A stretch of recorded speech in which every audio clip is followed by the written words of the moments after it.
또 험한 긴 물결이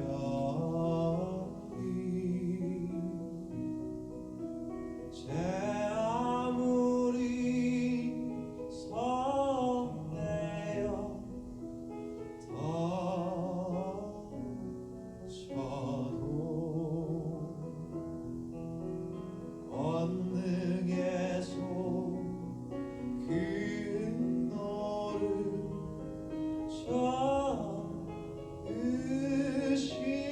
잡으시니 오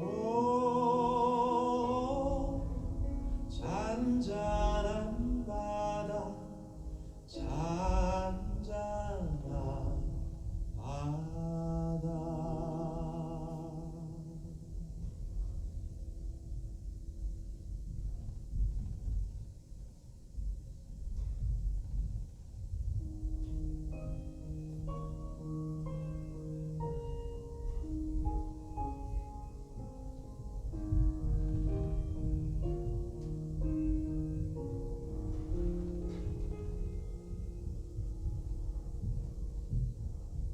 주는 길이요 진리요 생명 되신 하나님 여호와 하나님이라 나의 삶 모두 주관하시는 하나님 여호와 하나님이라 주가 지나신 좁은 길 좁은 문을 따라서 내가 걷는 이 길이 고단하여도 주님 인도하심으로 주만 의지함이라 나의 하나님 나의 하나님 생명 되신 나의 하나님 나의 주님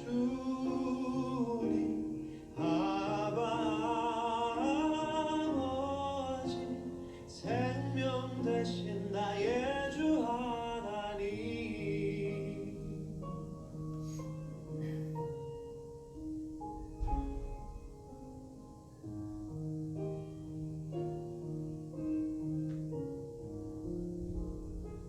주는 길이요 진리요 생명 되신 하나님 여호와 하나님이라 나의 삶 모두 주님 인도하심으로 주만 의지함이라 나의 하나님 나의 하나님 생명 되신 나의 하나님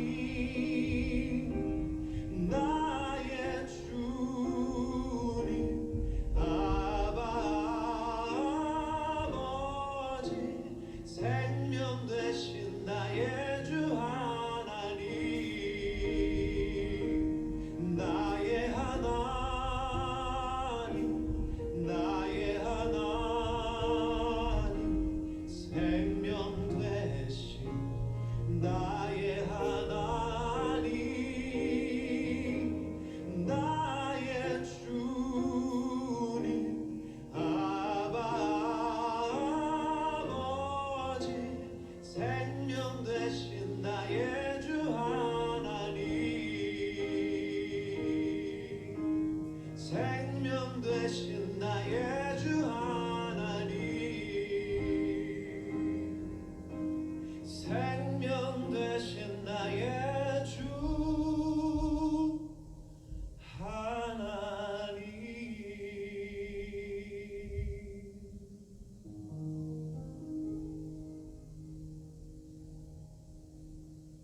우리 함께 신앙 고백하겠습니다.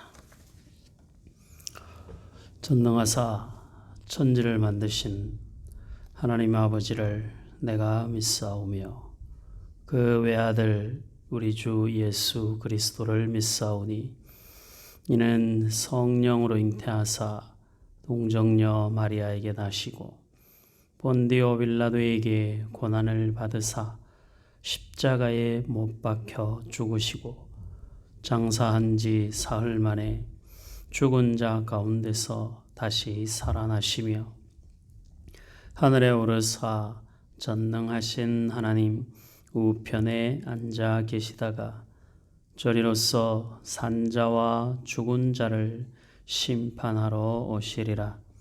성령을 믿사오며 거룩한 공회와 성도가 서로 교통하는 것과 죄를 사하여 주시는 것과 몸이 다시 사는 것과 영원히 사는 것을 믿사옵나이다.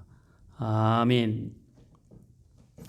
하나님 말씀 요한계시록 7장 1절로 8절까지 우리 함께 보겠습니다. 요한계시록 7장 1절로 8절.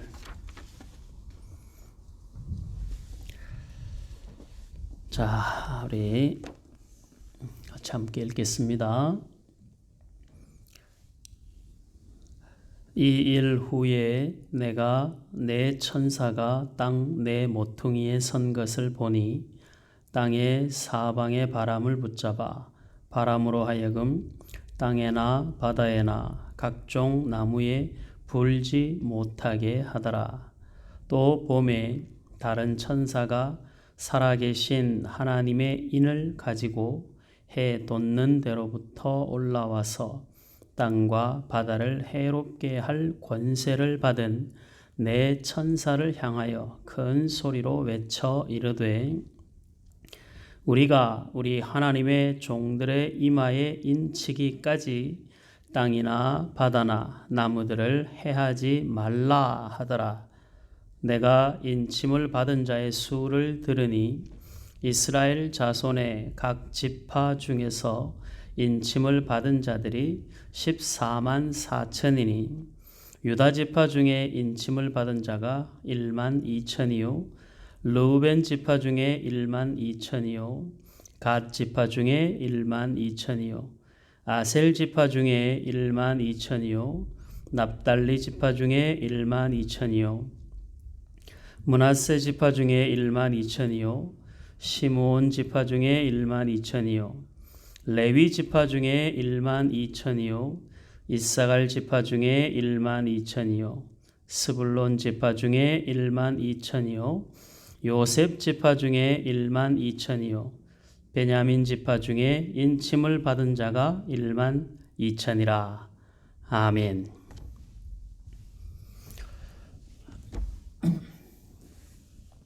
요한계시록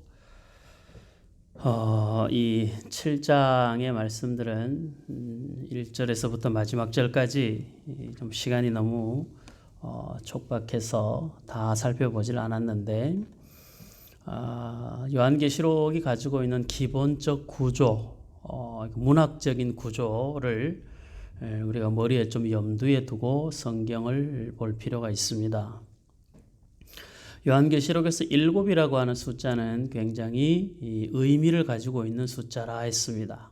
7 교회가 나오고 그 다음에 7 심판이 나오고 그 다음에 7 나팔 재앙과 심판 그 다음에 7 대접 심판과 재앙에 대한 이야기가 나옵니다. 7 교회가 이야기가 나오고 7 교회 다음에 7인으로 시작되는 재앙의 이야기가 나오기 전에 4장 5장에서 하늘 그 천상 예배에 대한 이야기가 나왔었죠.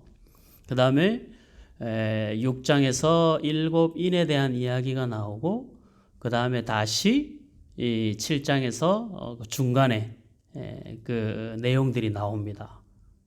14만 4천에 대한 이야기가 나오고 그 다음에 다시 7 나팔에 대한 이야기가 나오고 그 다음에 그 이야기가 끝나고 나면 다시 14만 4천에 대한 이야기가 또 나옵니다. 그리고 그 다음에 7 대접에 대한 심판이 나오고 그 다음은 중간에 삽입되는 이야기가 없이 예수 그리스도의 그 재림과 새하늘과 새 땅에 대한 이야기로 연결이 됩니다. 그러니까 요한계시록 전체를 머리에 이렇게 그려보면 1장에서부터 마지막 22장까지 쭉 그렇게 하나의 흐름을 가지고 가는 것을 우리가 문학적으로도 좀 생각해 볼 필요가 있습니다. 왜 그러냐 하면 심판에 대한 재앙과 심판에 대한 이야기가 쭉 진행이 되다가 정말 그 뜬금없는 이야기처럼 이런 내용들이 중간에 들어와 있단 말이죠. 그런 내용들을 뭐 신학적으로 굳이 여러분들이 다 일일이 설명을 안 해도 이게 요한계시록이 이런 구조를 가지고 있구나. 그러니까 내가 지금 성경을 읽다가 전혀 딴 이야기를 읽는 것이 아니라 재앙과 심판에 대한 이야기가 끝나고 나면 반드시 하나님의 은혜와 축복에 대한 이야기가 나오고 다시 재앙에 대한 이야기가 나오고 그 다음에 그 재앙을 견디고 이긴 하나님의 백성들에 대한 칭찬과 축복의 이야기가 나오고 다시 재앙의 이야기가 나오고 그리고 예수 그리스도의 재림으로 완성되는 하나님의 나라를 설명하고 있는 거예요. 그럼 이제 그림이 쭉 그려지죠. 1장에서부터 마지막 장까지. 그 몇 장에서 몇 장까지, 몇 장에서 몇 장까지 그거는 여러분들이 성경을 읽을 때 살펴보면 되는 거니까. 그러니까 중간중간에 그런 내용이 들어있다.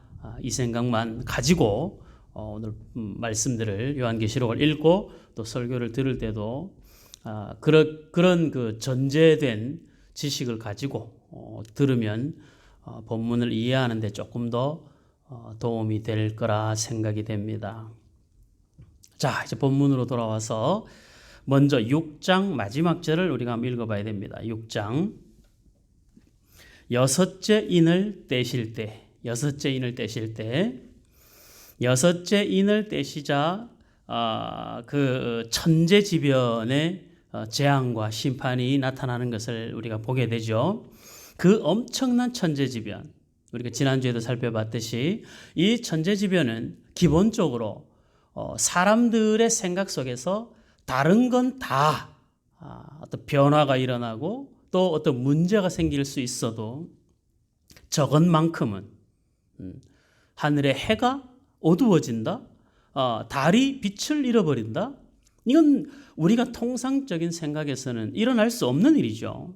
그런데 그런 일들이 일어난다라는 것을 통해서 실제적으로도 천재지변이 일어나지만 그 실제적인 천재지변이 우리에게 주는 기본적인 그 의미가 뭐냐 하면 영원할 것 같은 것들이 영원하지 않다는 것이 하나님의 심판의 한 영역이라 했습니다.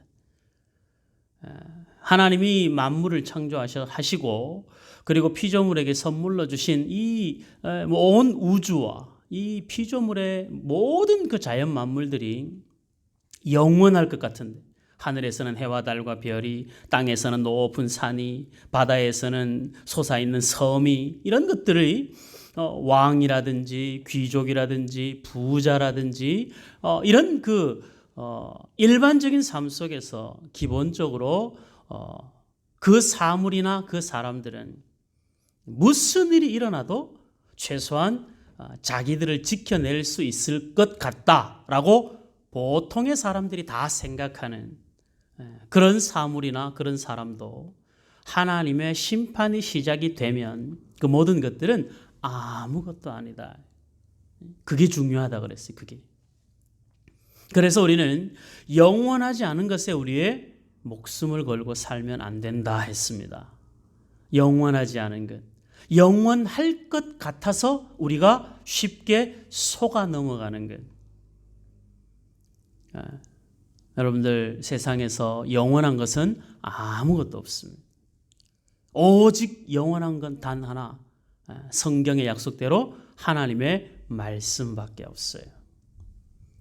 그러니까 영원한 하나님의 말씀을 붙들고 우리의 삶의 기준과 방향을 삼아야지 영원하지 않은 것에 소망을 두거나 영원하지 않은 것에 목숨 걸고 살아가면 안 되는 것이죠. 그것이 여섯째 인을 통한 하나님의 재앙과 심판의 이야기였습니다. 그러니까 그 천재지변이 일어나고 영원할 것 같은 것들이 영원하지 않은 상황이 생겼을 때 많은 사람들이, 힘 있는 사람들이, 그 사람들이 이야기하기를 6장 17절이죠. 그들의 진노의 큰 날이 이르렀으니 누가 능히 서리요 하더라. 어린 양의 진노에서 우리를 가리워달라. 바위가 떨어져서 우리 위를 덮어서라도 어린 양의 진노에서 우리를 가리워달라 라고 이야기를 하니까 그 큰 진노의 그날에 누가 능히 어린 양 앞에 설 수 있겠는가. 그러니까 이 질문이 여섯째 인 재앙의 마지막 질문인 것이죠. 그러니까 그 질문에 대한 대답으로 7장이 등장하는 거예요.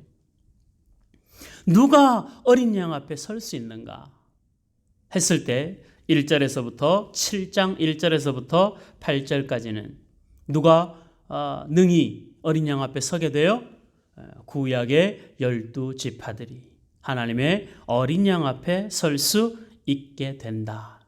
여러분들 생각해 보세요. 이스라엘 백성들이 출애굽해서 광야길을 지나서 가나안을 향해서 들어갈 때 그 백성들이 온전한 사람들이었습니까? 순종하는 사람들이었습니까? 그렇지 않죠.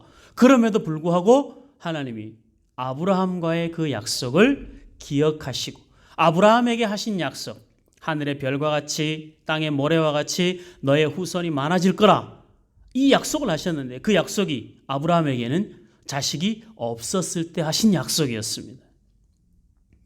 근데 그 약속을 하나님이 이루어 가시는 것이죠. 지금 요한계시록 7장에 들어와서 하나님의 이 마지막 격변이 일어나는, 우주의 격변이 일어나는 이러한 무시무시한 현실 속에서 모든 사람들이 자기의 힘, 자기의 능력 이런 것들로 충분히 자기가 이 세대를 견디고 하나님의 심판도 견디고 지나갈 수 있다라고 생각하는 그 사람들이 자기들의 입으로 어린 양의 진노에서 우리를 가리워달라고 말할 수밖에 없는 그런 현실적인 고난의 자리에 서게 된다는 거거든요. 그런 것만 보더라도 이렇게 영원할 것 같은 것들조차도 영원하지 못하다면 누가 능히 어린 양 앞에 설 수 있겠는가. 그리고 7장이 등장하는 것으로 보아 어린 양 앞에 능히 설 수 있는 자는 그들이 가지고 있는 부와 그들이 가지고 있는 권세와 그들이 가지고 있는 능력이 어린 양 앞에 서는 기준이 될 수 없고 어린 양의 은혜로 어린 양의 피에 그 옷을 씻어 희게 된 자들, 그 사람들만이 하나님의 어린 양 앞에 능히 설 수 있는 자들이 되는 것이죠. 그 이야기가 7장 전체에 나와 있습니다. 7장 1절에서 8절은 구약 이스라엘 12지파로 상징되는 구약의 사람들, 9절에서부터 마지막 절까지는 신약의 모든 사람들 포함한 14만, 구약에 표현된 14만 4천, 신약에 표현된 헤아릴 수 없는 많은 무리들, 이 모든 사람들이 다 하나님의 어린 양의 보좌 앞에 능히 서는 사람들이 돼요. 조건은 뭐예요? 어린 양의 피로 씻음을 받은 자. 그래서 구약 이스라엘이 그 14만 4천으로 표현되는 각 지파당 12,000명씩 해가지고 14만 4천 명이 설 수 있는 건 어떤 과정을 겪었기 때문이에요. 이스라엘 백성들이 하나님께서 이스라엘 애굽을 심판하실 때 10번째 재앙에서 유월절 어린 양의 사건이 있었죠. 어린 양의 피로 문설주를 그 피로 바르고 죽음의 사자가 뛰어넘어간 그 이스라엘 백성들이 하나님의 은혜로 구원받은 그 백성을 전체를 상징적으로 표현을 해서 14만 4천, 각 지파당 12지파 12,000명씩 계산을 해서 뭐 이스라엘 12지파에 딱 12,000명이고 그래서 구약에서 구원받는 사람은 14만 4천 명이고 이런 이야기가 아니고 이 14만 4천은 구원받은 모든 하나님의 백성들을 상징하고 있는 거예요. 9절에서부터 등장하는 이루 헤아릴 수 없는 많은 사람들. 그러니까 이 사람들에 대한 이야기가 7장에 나와. 이 사람들이 능히 하나님의 어린 양의 보좌 앞에 설 수 있다. 이 사람들의 능력이 아니요, 이 사람들의 자격이 아닌 어린 양의 보혈로 말미암아 그 피에 씻음 받은 자들이 되어 그들이 하나님 앞에 서게 된다는 거예요. 구약의 이스라엘은 출애굽의 유월절을 통하여, 신약의 이스라엘은, 신약의 하나님의 백성들은 예수 그리스도의 보혈에 의하여 하나님의 구원받은 백성으로 하나님이 역사하신다라는 것이죠. 그 사람들에 대한 이야기가 요한계시록 7장의 이야기입니다. 자, 한번 뒤로 이제 볼까요? 7장 14절, 7장 14절 다음 주에 한 번 더 살펴볼 텐데 오늘 전체적인 것들을 한번 설명하기 위해서 그래요. 7장 14절, 13절부터 먼저 보면 장로 중 하나가 응답하여 나에게 이르되 이 흰옷 입은 자들이 누구며 또 어디서 왔느냐. 6장 17절의 내용과 같은 의미죠. 이 흰옷 앞에서 이제 찬송 부르는 무리예요. 9절에 말하는 아무도 능히 셀 수 없는 큰 무리. 이 사람들이 흰옷을 입고 하나님을 찬송하는, 이건 앞에 우리가 4장 5장에서 봤죠. 천사들이 부르는 찬송의 이야기. 그거와 똑같이 이 흰옷 입은 자들이 누구며 또 어디서 왔느냐라고 물으니까 14절 내가 말하기를 내 주여 당신이 아시나이다. 당신이 아시나이다. 이 사람들이 어디 왔느냐라고 물으니까 당신이 아시나이다. 누가 알아요? 주님만이 아시죠. 그가 나에게 이르되 이는 큰 환난에서 나오는 자들인데, 환난에서 나오는 자들인데 어린 양의 피에 그 옷을 씻어 희게 하였느니라. 흰옷 입은 자들이 누구? 이 흰옷은 이제 뒤에도 또 설명이 나와요. 이게 계속 반복한다 그랬죠. 재난이. 이 어린 양의 피에 그 옷을 씻어서 희게 된 자들. 근데 이 사람들이 어디 과정을 거쳐서 지나옵니까? 큰 환난의 과정을 지나온다.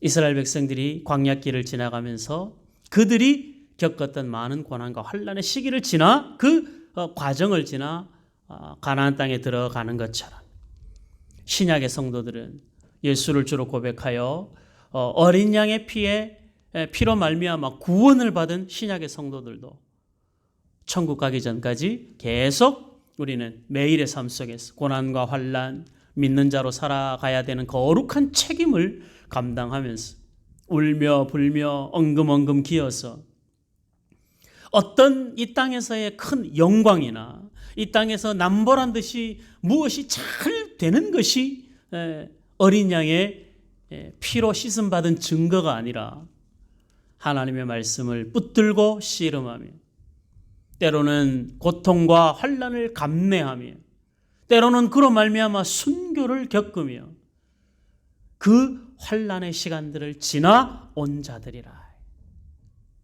그러니까 요한계시록이 미래적 관점에서 이렇게 설명을 한다면 지금 저와 여러분들의 삶은 바로 그 환난의 시간을 지나가고 있는 사람들인 것이죠. 우리의 결과는 뭡니까? 7 교회에 약속한 대로 이기는 자가 되겠죠.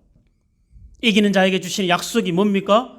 그 어린 양의 피로 말미암아 씻음받아 흰옷을 입고 하늘의 성가대가 되어 하나님을 찬송하는, 하나님이 인간을 창조하셨을 때 기대하셨던 하나님의 영광과 찬송이 되게 하시는 그 창조 목적에 합당한 사람으로 어린 양의 피로 씻김받아 흰옷을 입고 구원함을 얻어 영원한 하나님의 나라에서 하나님을 찬송하는 자로 저와 여러분들이 서게 될 것인데, 그것은 언제 일어나는 일이에요? 우리가 죽어서 가든 아니면 예수님이 재림해서 그날이 이루어지든.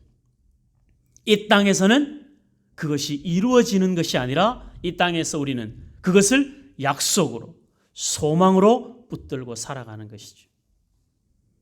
그래서 삶이 힘들고 어려운 거예요. 내가 실체를 붙들고 가는 것이 아니라 약속을 붙들고 가기 때문에, 소망을 붙들고 가는 것이기 때문에 우리의 현실은 늘 고난과 환난의 연속이 될 수밖에 없어요. 우리 안에 일어나는 고난과 환난은 이상한 것이 아니죠. 베드로 사도가 베드로서에도 말했죠. 너희가 환난을 당하는 게 이상한 일이 아니다. 우리가 당하는 환난은, 믿는 자가 겪는 고난은, 하나님을 믿는 사람이기 때문에 지고 가는 짐은 결코 이상한 것이 아니에요. 어찌 보면 그것은 우리에게 당연한 것이죠. 매우 당연한 것입니다. 자, 이 생각을 가지고 이제 7장 1절에서부터 8절까지에 나오는 12지파에 대한 하나님의 약속을 우리가 한번 살펴보려고 합니다. 누가 능히 어린 양 앞에 설 수 있겠는가?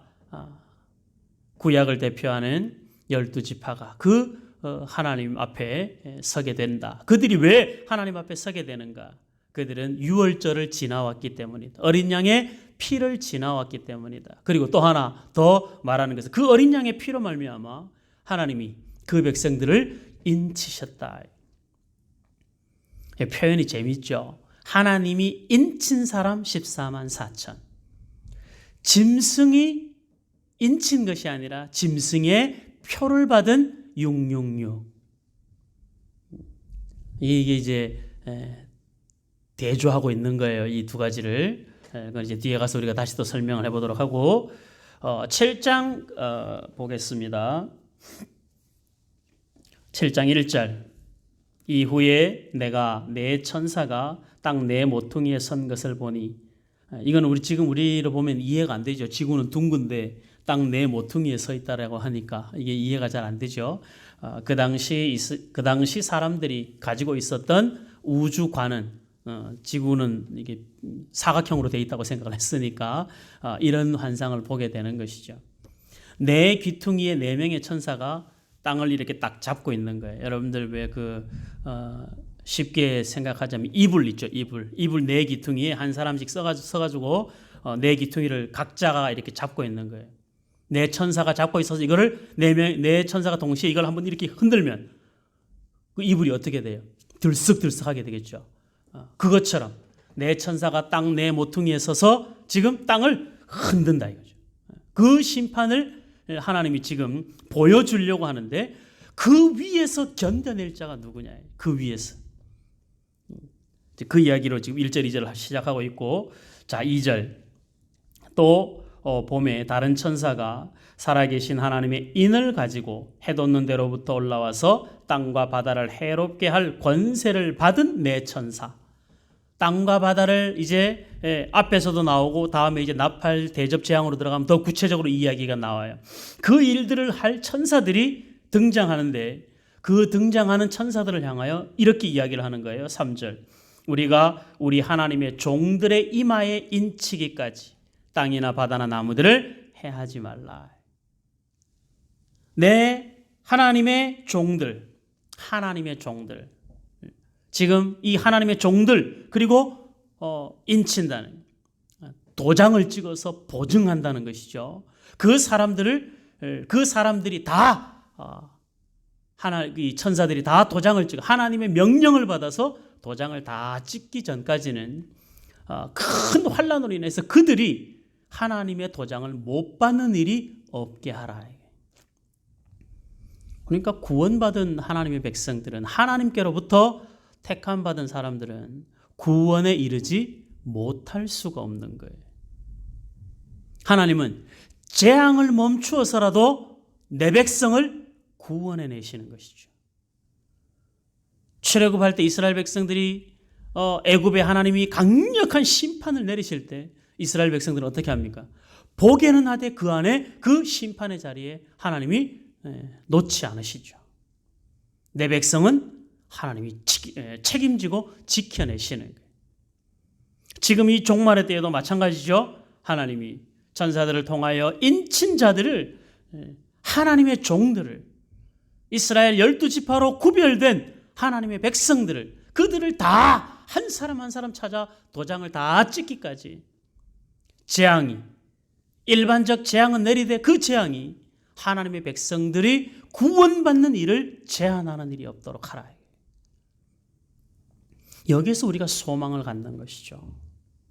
여러분들 오래 기도하고 정말 눈물로 기도하는데 아직 하나님의 자녀로 구원받은 자리로 돌아오지 않은 여러분들 가족들, 부모님들, 자녀들, 친척들, 친구들 있죠.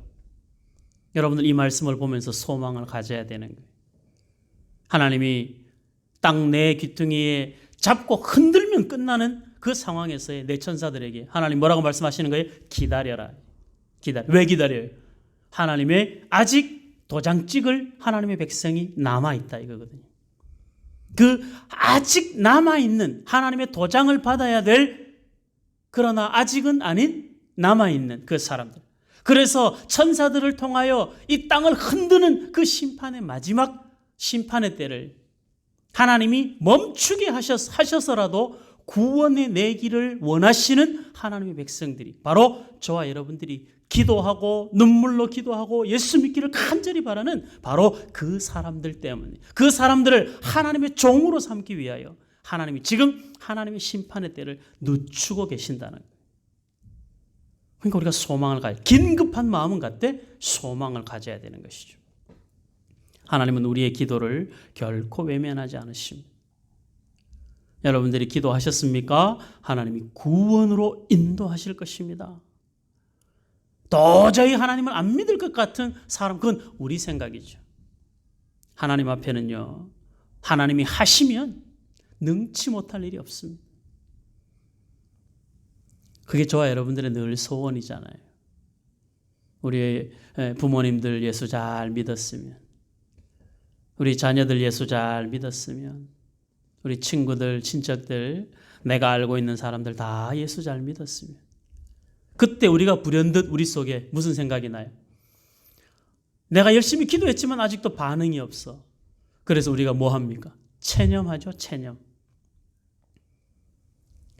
가장 신앙생활 하면서 가장 나쁜 게 뭐냐 하면 체념하는 거예요. 포기하는 거죠. 안 되나 보다. 안 되나 보다. 그렇지 않습니다. 되고 안 되고는 우리 영역이 아니죠. 하나님이 하시는 일.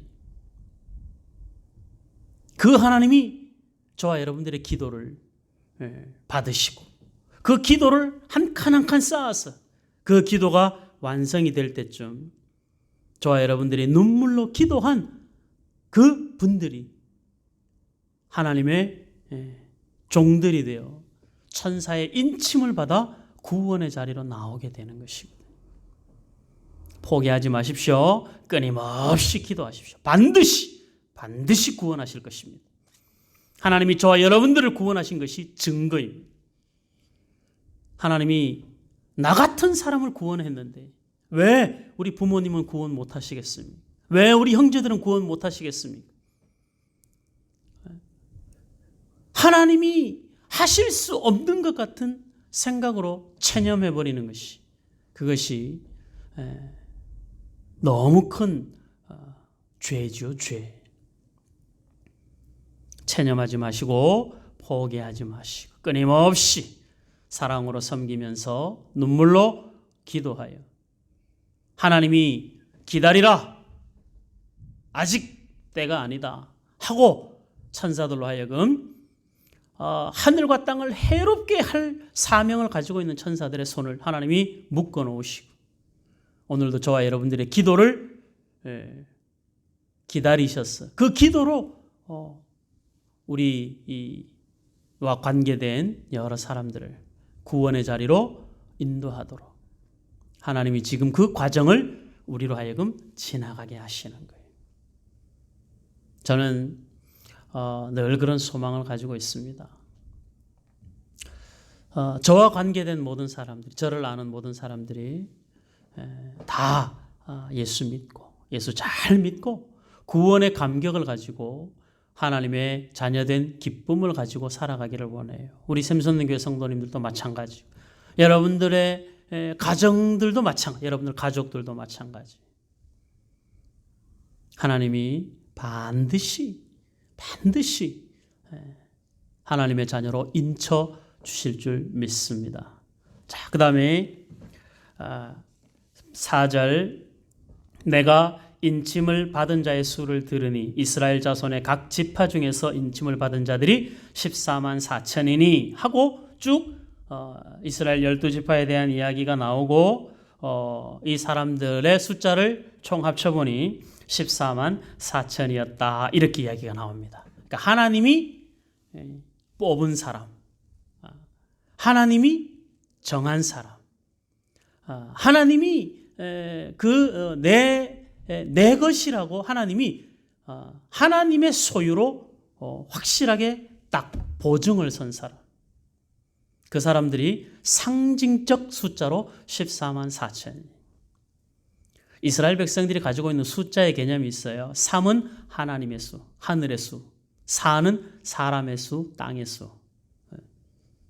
그래서 3 더하기 4는 7이 되고 3 곱하기 4는 12가 되죠. 이 12에 1000 그걸 곱하면 12,000이 되고 그걸 다 합치면 14만 4천이 되는 거예요. 하나님께서 무수히 많은 사람들을 구원으로 이끄시는 것을 보면 헤아릴 수 없는 많은 물이라고 하는 거 보면 하나님의 기본적인 마음은 세상을 심판함에 있지 않고 구원함에 있는 것이 틀림없습니다. 요한복음 3장 16절에서도 하나님이 세상을 이처럼 사랑하사 독생자를 주셨으니 이는 저를 믿는 자마다 멸망치 않고 영생을 얻게 하려 하심이라. 하나님께서 세상을 사랑하신 이유는 세상을 심판하려 하심이 아니라 세상을 구원하려 하심이다. 그러니까 우리가 생각할 때 저 사람은 뭐 성품이 저런데, 저 사람은 하나님을 저렇게 믿는데, 저 사람은 교회에 대해서 저렇게 안 좋은 생각을 가지고 있는데 어떻게 저런 사람들이 구원을 받을까? 이런 생각 다 한 번씩들 해보셨죠? 신앙생활 하면서. 천만의 말씀. 우리가 생각할 때 그 사람의 어떠함은 중요하지 않아요. 하나님이 그를 구원하시고자 하는 의지가 그 사람에게 있으면 하나님은 그를 구원하시는 것이죠. 우리는 세상의 모든 사람들이 다 하나님의 사람이라 여기고 그들에게 우리는 복음을 전할 뿐인 거예요. 열매는 하나님이 맺으시는 거죠. 사도행전에 등장하는 사울도 그렇습니다. 하나님이 하나님을 거역하고 하나님을 믿는다는 하나님을 향한 열심이 예수를 믿는 자를 핍박하는 것으로 하나님을 향한 열심을 증명했었던 사울을 하나님이 만나시죠. 예수님이 그를 찾아가셔서 만나십니다. 부활하신 예수님이 만나시죠. 자기를 핍박하는 사람을 찾아가셔서 그를 구원으로 변화시켜 놓습니다. 그게 하나님의 사랑이에요. 사울과 스데반을 비교해 보면 하나님은 스데반을 높이고 사울을 버려야 맞는데 스데반은 죽음으로 하나님의 품에 품으시고 사울은 변화시켜서 하나님의 일꾼으로 삼으시죠. 그 사울이 누구예요? 하나님을 핍박하는 자예요. 예수를 핍박하는 자예요. 그런데 그 예수님이 자기를 핍박하는 그 사울을 찾아가셔서 만나시고 그에게 구원으로 초청하시고 그를 하나님의 일꾼으로 삼으시는 거예요. 그게 사랑입니다.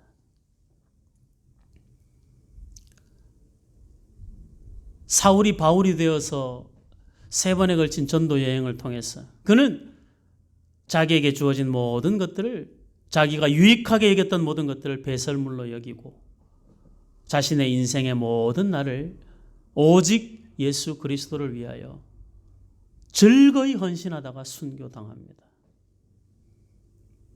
하나님의 종으로 인침받은 사람이죠. 그러니까 그런 사울도 구원하시는 하나님이신데 저와 여러분들을 구원하지 못하실 이유가 없죠. 3번이나 부인한 베드로도 찾아가셔서 구원으로 회복시키시고 당신을 향하여 조롱하고 저주하고 십자가에 못 박으라 외친 그 사람들을 향하여서도 저들이 하는 일을 몰라서 그렇다고 저들의 죄를 용서해 달라고 구하는 것이 예수님의 사랑이에요. 천하보다 귀한 한 영혼이 구원 얻음에 있어서 하나님은 우리가 예수님이 보여주신 바로 그 사랑을 실천하면서 우리 주변에 있는 사람들을 하나님께로 인도하기를 원하시는 것이죠. 그러니 주변 사람들 누구에게라도 사랑을 나누시고 사랑으로 섬기시고 그들을 다 하나님께로 인도해야 될 거룩한 책임과 부담감을 우리는 가질 필요가 있습니다. 저와 여러분들이 그렇게 하나님 앞에 구원받은 사람이고 하나님이 우리를 하나님의 종들로 도장을 딱 찍어서 구별하신 거거든요. 우리 구약성경 이사야서 43장을 한번 보겠습니다. 이사야 43장 하나님이 보증한 사람들 요한계시록 7장에 나와 있는 12지파 이야기와 동일하게 하나님이 인치신 사람들이 하나님이 어떤 마음으로 말씀을 하셨는지 우리가 한번 살펴보겠습니다. 구약성경 이사야 43장 1절에서 7절 구약 1019페이지 1020페이지 우리가 참 읽어보겠습니다. 자, 말씀을 잘 보시기 바랍니다. 이사야 43장 야곱아 너를 창조하신 여호와께서 지금 말씀하시느니라. 이스라엘아 너를 지으신 이가 말씀하시느니라. 야곱 이스라엘 이것은 이스라엘 전체 12지파를 상징하고 있는 거예요. 너는 두려워하지 말라. 내가 너를 구속하였고 내가 너를 지명하여 불렀나니 너는 내 것이라. 인친 것이죠. 내가 너를 구속하였고 내가 너를 지명해서 불렀으니 너는 내 것이라. 나의 소유라. 나의 소유. 네가 물 가운데로 지날 때에 내가 너와 함께 할 것이라. 강을 건널 때에 물이 너를 침몰하지 못할 것이며 네가 불 가운데로 지날 때에 타지도 아니할 것이요 불꽃이 너를 사르지도 못하리니 대저 나는 여호와 내 하나님이요 이스라엘의 거룩한 이요 내 구원자임이라. 내가 애굽을 너의 속량물로 구스와 스바를 너를 대신하여 주었노라. 네가 내 눈에 보배롭고 존귀하여. 저와 여러분들이 이스라엘이 하나님의 눈에 보배롭고 존귀하다 이거죠. 내가 너를 사랑하였은지 내가 내 대신 사람들을 내어주며 백성들이 내 생명을 대신하리니 두려워하지 말라. 내가 너와 함께하여 내 자손을 동쪽에서부터 오게 하며 서쪽에서부터 너를 모을 것이며 내가 북쪽에게 이르기를 내놓으라. 남쪽에게 이르기를 가두어 두지 말라. 내 아들들을 먼 곳에서 이끌며 내 딸들을 땅 끝에서 오게 하며 내 이름으로 불려지는 모든 자, 내 이름으로 불려지는 모든 자, 곧 내가 내 영광을 위하여 창조한 자, 그들을 오게 하라. 그를 내가 지었고 그를 내가 만들었느니라. 아멘. 지금 이 이사야는 이스라엘 백성들이 나중에 바벨론의 포로로 잡혀가서 그들이 다시 바벨론 포로에서 페르시아를 거쳐서 다시 돌아올 것을 이미 예언하는 가운데 이 말씀을 한 거예요. 하나님의 백성들이 먼 타국의 노예로 팔려가도 그 나라에 가서 식민지로 살아도 하나님은 그들을 하나님의 때가 되면 거기에 남겨두지 않고 다 회복시키겠다는 거거든요. 왜요? 하나님이 지으셨고 하나님이 만드셨고 하나님의 백성으로 하나님이 도장을 찍은 거니까. 너는 내 것이라. 너는 내 것이라. 얼마나 놀라운 말씀입니다. 저와 여러분들이 자격이 있어서가 아니죠. 우리는 그저 죄인일 뿐인데 우리는 어떤 것으로도 하나님의 마음에 합한 자가 될 수 없는데 하나님이 긍휼과 사랑으로 내가 너를 지명하여 불렀으니 너는 내 것이라. 네가 내 것인데 너는 나한테 보배롭고 존귀한 자인데 너는 나에게 내가 사랑하는 자녀요, 내가 사랑하는 종이요, 내가 사랑하는 신부인데 거기에 하나님의 모든 사랑이 다 담겨 있는 거예요. 7 인에 대한 재난과 환난이 쭉 진행이 되는 중에 하나님께서 이 약속의 말씀을 하시는 거예요. 고난과 환난이 버겁고 지치고 감당하기 어렵지. 그래도 너는 이겨낼 수 있어. 너를 이기게 할 거야. 왜? 너는 나에게 보배롭고 존귀할 뿐만 아니라 내가 너를 지었거든. 내가 너를 불렀거든. 땅 끝에 가서 있어도 내가 돌아오게 할 거야. 네가 어디를 가더라도 내가 너와 함께 할 것이라. 물 가운데로 지나가, 불 가운데로 지나가, 어떤 고난과 환난의 시간을 지나도 나는 결코 너를 포기하지 않을 거야.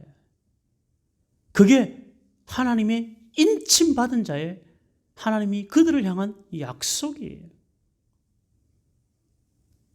하나님은 실없는 말씀을 하시는 분이 아니죠. 이 놀라운 은혜와 사랑을 저와 여러분들이 받은 사람입니다. 고난은 참 견디기 어려운 일이고 이렇게 지나가는 시간이 때로 허무하게 느껴질 때도 있습니다. 인생을 정말 이렇게 살다 끝나는 것이 아닌가 두려워질 때도 있습니다. 그래서 체념하게 될 때도 있습니다. 그러나 사랑하는 우리 성도 여러분들, 어떤 고난과 환난의 자리에 있어도 저와 여러분들은 하나님이 지명하여 불러낸 하나님의 사람들입니다. 하나님이 결단코 포기하지 않고 끝까지 책임지고 인도하여 마침내 이기는 자의 자리에 세워주실 하나님의 보배롭고 존귀한 사람들입니다. 그러니 낙심하지 마십시오. 죽어라고 하는 것 같은데 변함이 없어 보이는 일상. 나는 정말 힘을 다하여 하나님 앞에 기도한다고 하는데 어떤 응답이 없어 보이는 것 같은 현실 앞에서 낙심하지 말고 좌절하지 말고. 하나님 뭐라고 말씀하세요?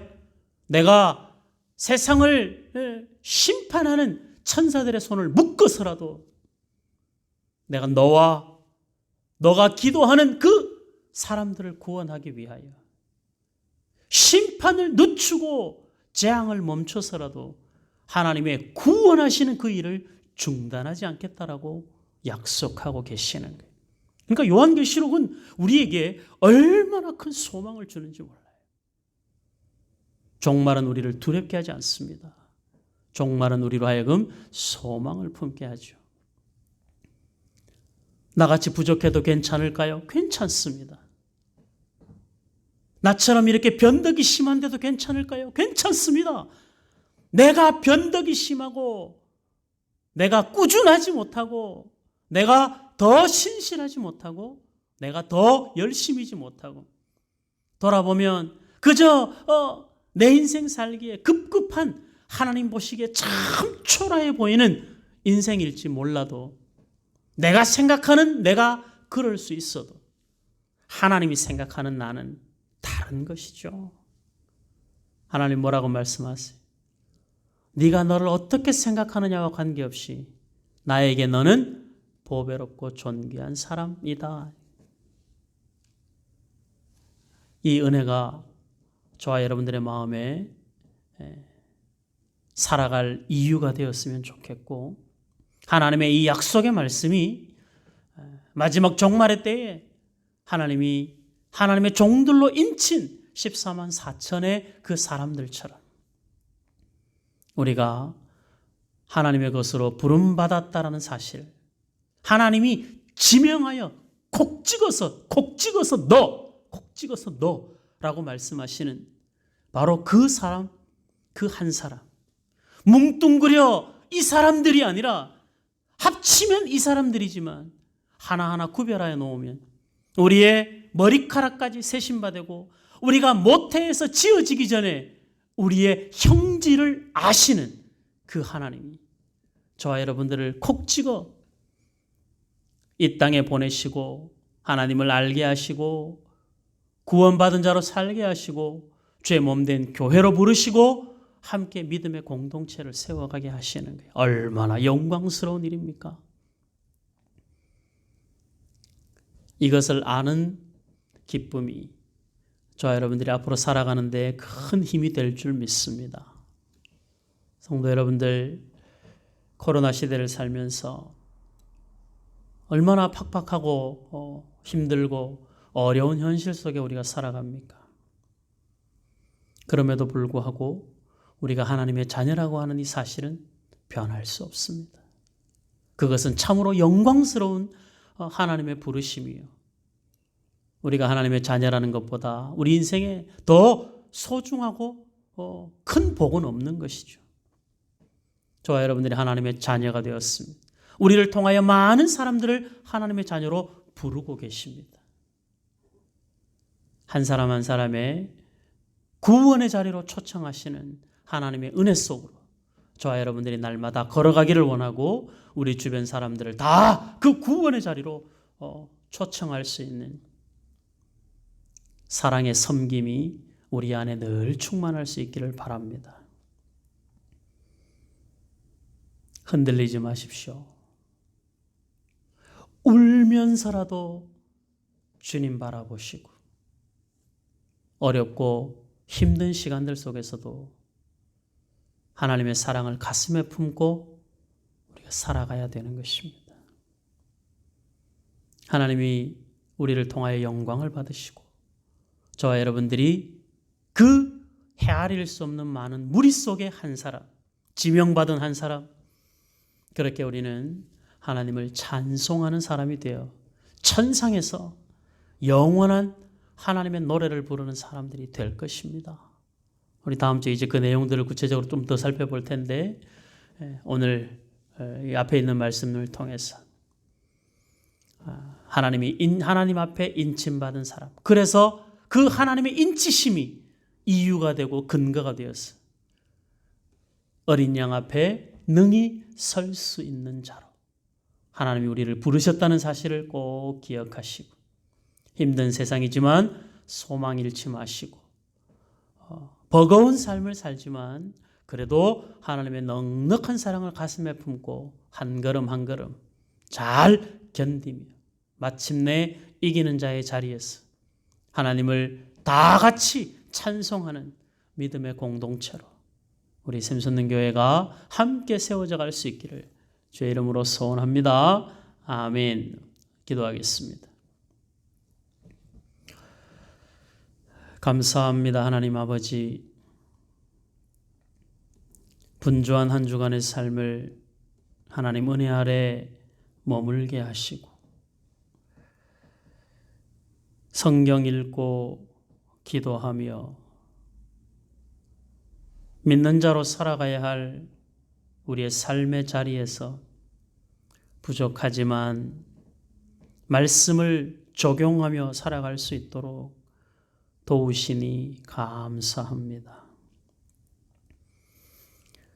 끊임없이 힘들고 어려운 일들을 만날 때마다 낙심하게 되고 때로 체념하게 되는 저희들의 연약함을 긍휼히 여겨주시고 내가 너를 지명하여 불렀나니 너는 내 것이라 말씀하신 주님의 부르심 앞에 우리의 마음이 위로받게 하시고 하나님이 콕 찍어 나를 자녀 삼아 주셨다는 사실에 대하여 우리가 얼마나 하나님 앞에 보배롭고 존귀한 자인지 생각하게 하셨어. 그리스도로 말미암은 거룩한 자존감을 가지고 이 세상을 믿음으로 당당하게 살아가는 우리 모든 주의 자녀들이 되게 하여 주시옵소서. 재앙을 멈춰서라도 심판을 멈춰서라도 하나님의 백성들을 구원하시는 일을 우선히 여기시는 하나님의 넉넉한 사랑을 우리가 마음에 품습니다. 우리도 이 사랑 가지고 많은 사람들을 구원으로 초청하며 그들을 향한 우리의 기도를 쉬지 않게 하시고 우리의 부모님과 우리의 형제자매들과 우리의 친척들과 우리의 친구들과 우리 주변에 우리로 말미암아 예수를 믿게 될 그 사람들을 향한 기도를 멈추지 않게 하여 주시옵소서. 하나님이 우리를 구원하신 것처럼 반드시 그들도 구원으로 부르실 줄 믿사오니 이 믿음으로 기도하는 저희들 되게 하시고 이 믿음으로 그들을 구원으로 초청하기 위하여 힘을 다해 사랑으로 섬기는 저희들이 되게 하여 주시옵소서.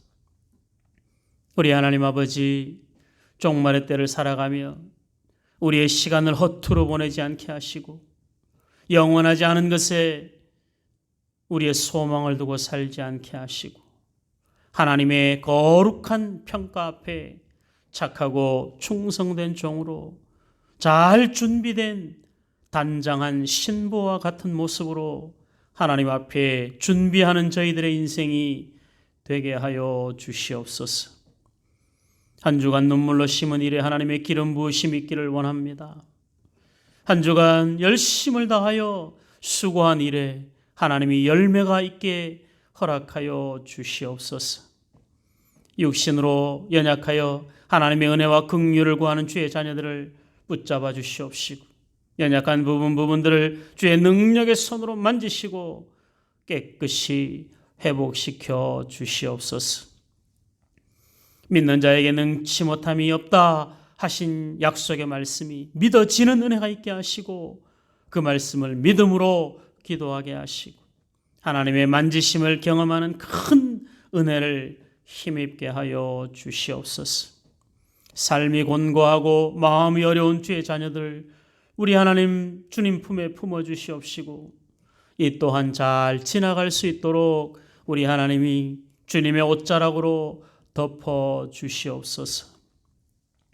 아직 모든 것들이 완전치 않아 우리가 함께 모여 예배하는 날이 요원하지만 그러나 하나님 아버지 기다리고 기도하고 준비하는 저희들이 되게 하여 주시옵소서.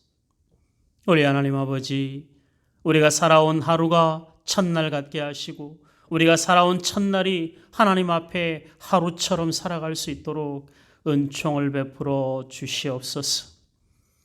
하나님이 우리를 통하여 이루어 가실 거룩한 교회, 하나님의 특별한 가족 되어가는 우리 샘솟는 교회를 위하여 서로 더 많이 기도하게 하시고 돌아보며 무난하며 사랑으로 섬기는 은혜가 있도록 우리 하나님 아버지 간섭하여 주시옵소서.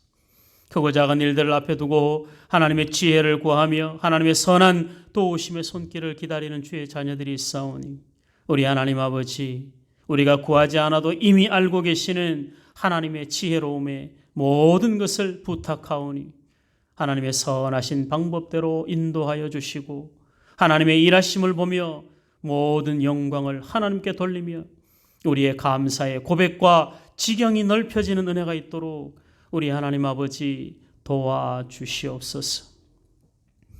한 주간에 피곤하고 힘들었던 몸을 주말과 주일을 통하여 잘 쉼을 얻게 하시고 몸과 마음이 쉼을 얻으며 예배를 통하여 채워지는 은혜가 있도록 주일을 잘 준비하는 주의 자녀들 되게 하여 주시옵소서.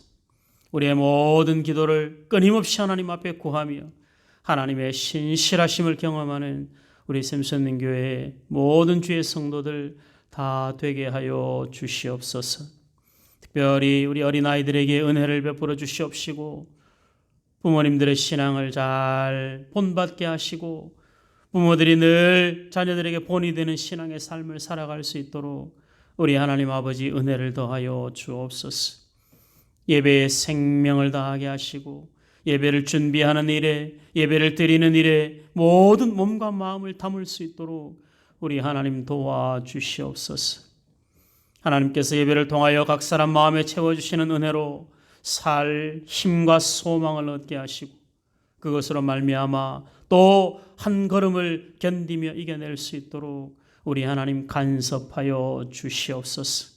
이 땅에 살아가는 동안 예배에 감격이 있게 하시고 늘 예배의 승리자가 될 수 있도록 온전한 예배자로 세워질 수 있도록 우리 하나님 간섭하여 주시옵소서.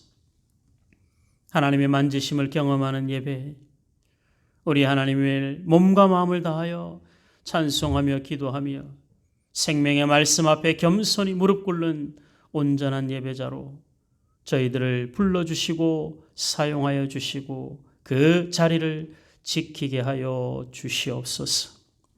되어질 모든 일들에 하나님의 계획하심이 있을 줄 믿사오니 우리가 몰라도 순종하게 하시고 우리가 알아도 순종하게 하여 주시옵소서. 오직 주의 말씀만이 우리의 길이 되고 빛이 되고 방향이 되는 삶을 겸손히 살아가는 우리 샘선는 교회 모든 주의 자녀들 다 되게 하여 주시옵소서. 예수님 이름으로 기도하옵나이다. 아멘. 하늘에 계신 우리 아버지여, 이름이 거룩히 여김을 받으시오며 나라의 임하옵시며 뜻이 하늘에서 이룬 것 같이 땅에서도 이루어지이다. 오늘날 우리에게 일용할 양식을 주옵시고 우리가 우리에게 죄 지은 자를 사하여 준 것 같이 우리의 죄를 사하여 주옵시고 우리를 시험에 들게 하지 마옵시고 다만 악에서 구하옵소서. 대개 나라와 권세와 영광이 아버지께 영원히 있사옵나이다. 아멘. 감사합니다. 한 주간 동안 여러분들 수고 많이 하셨습니다. 지난 주일날 광고드린 대로 돌아오는 주일에는 명절도 앞두고 있고 해서 한 번은 모여야 되지 않을까라는 생각을 하고 기도하고 준비를 했는데 아직 그 확진자가 거의 400명에서 500명 사이로 계속 줄어들지 않고 있습니다. 그리고 지금 또 그 교회 안에 있는 여러 그 단체들을 통해서 계속 확진자들이 생겨나고 그로 인하여 참 계속 민망한 상황들이 생기고 있습니다. 그래서 이번 주를 포함한 보니까 거의 이 명절 지날 때까지 교회에서의 예배가 아무래도 좀 힘들 것 같다라는 생각이 듭니다. 너무 마음이 아프고 너무 좀 안타깝고 때로 마음이 좀 답답해지기도 하는데 그래도 뭐 어쩔 수가 없는 것 같습니다. 앞으로 여러 상황들을 봐가면서 한 주간 한 주간을 잘라서 우리가 준비하고 또 기다려야 되면 또 기다리고 또 기다리면서 또 한 주간을 준비해서 함께 예배할 수 있도록 계속 소원하고 기도하면서 우리가 좀 기다려야 될 것 같습니다. 조금 더 덕스럽고 조금 더 좀 괜찮아졌을 때 지혜롭게 판단해서 우리가 함께 모여서 예배 드리도록 하겠습니다. 일단 돌아오는 주간은 주일 포함해서 돌아오는 주간에도 우리가 비대면으로 예배를 해야 될 것 같습니다. 다른 상황들이 있으면 다시 안내를 하겠습니다만은 지금 상황으로 봐서는 그래야 될 것 같습니다. 여러분들도 많이 답답하고 또 서로 많이 보고 싶고 또 다 함께 모여서 예배하고 싶은 마음이 그 어느 때보다도 간절한데 현실이 그러니 우리가 기도하고 기다리는 것밖에 없을 것 같습니다. 평안히 보내시고 또 틈틈이 기도하시고 주일 잘 준비하셔서 주일날 또 이번 돌아오는 주일에도 방송으로 예배하지만 우리의 몸과 마음을 담아서 온전히 하나님을 예배할 수 있는 주일 준비하고 또 예배 드릴 수 있었으면 좋겠습니다. 날씨가 아직 많이 추운데 감기 조심하시고 주일날 방송으로 우리 함께 예배하도록 하겠습니다. 평안히 쉬십시오. 감사합니다.